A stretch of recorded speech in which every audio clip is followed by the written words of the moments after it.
There are two reasons to study Bill Gates. First, Bill Gates is the richest and most important self-made billionaire in the world in the past 26 years. Second, Bill Gates almost single-handedly created the software industry in the 1970s. So, what makes software so important? There are three features. First, 900% profit margin. Second, marginal cost is zero. Third, the speed of deployment. Just look at Coca-Cola. Coca-Cola has a 300% profit margin, but software has a 900% profit margin. What about marginal cost?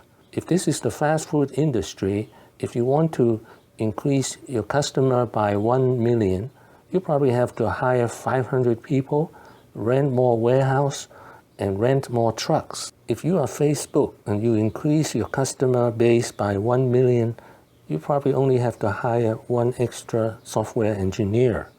Number three, speed of deployment. For example, if you want to deploy 10 million pieces of hardware from the United States to somewhere in Europe, it would take months. For software, you can deploy from one end of the world to the other end in 5 seconds. Please remember this if you're serious about making money. Bill Gates is the first to separate the software from the hardware in the computer industry. He probably accidentally discovered this. His real passion is software, not money.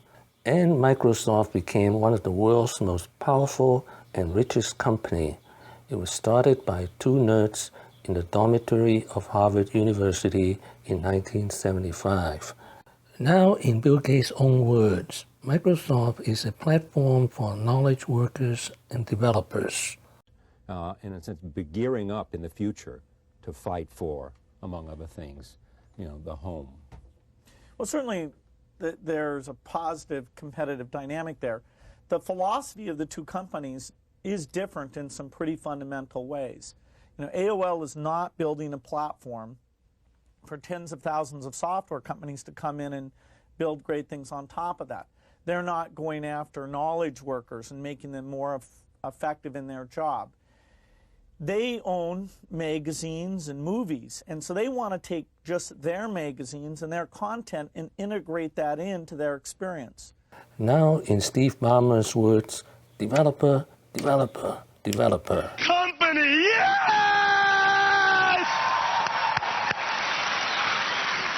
Developers, developers, developers, developers, developers, developers, developers, developers, developers, developers, developers, developers, developers, developers.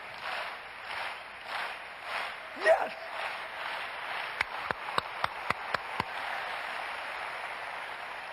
I was a software developer in the 1990s. Macintosh and OS/2 was superior operating system, more stable, and no blue screen of death. But no developer wrote software for OS/2 and Macintosh computer. The Macintosh died because there was not enough software. I was a developer in the 1990s. OS/2 wanted to charge me $8,000 before I wrote my first line of code. In contrast, I could write software for Windows without paying Bill Gates 1 penny of royalty. This, in a nutshell, is how Microsoft killed IBM. So, how did Microsoft become world dominant?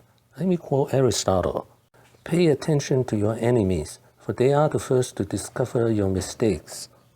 Look at this picture. This is Sam Walton, who was richer than Bill Gates. And don't pay attention to the dog, but instead pay attention to your competitors.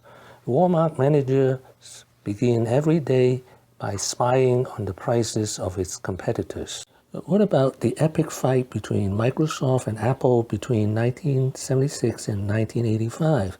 Let's take a look at the nasty commercial of Apple on Microsoft products. Yes, Steve Jobs can be mean and nasty too. It's all this trial software. They pack my hard drive full of it, all these programs that don't do very much unless you buy the whole thing, or just plain useless. Oh, it really slows me down. You know how it is. Actually, I don't. Macs just come with the stuff you want, like iTunes, iMovie, iPhoto, iWeb. It's all part of iLife. Yeah. Are you Let's ready? just do this, okay? Okay. Hello, I'm Mac. I forgot something. Here's a direct comment from the young Steve Jobs. The only problem with Microsoft is they just have no taste. They don't think of original ideas, and they don't bring much culture into their product. I am saddened, not by Microsoft's success. I have no problem with their success. They've earned their success, for the most part.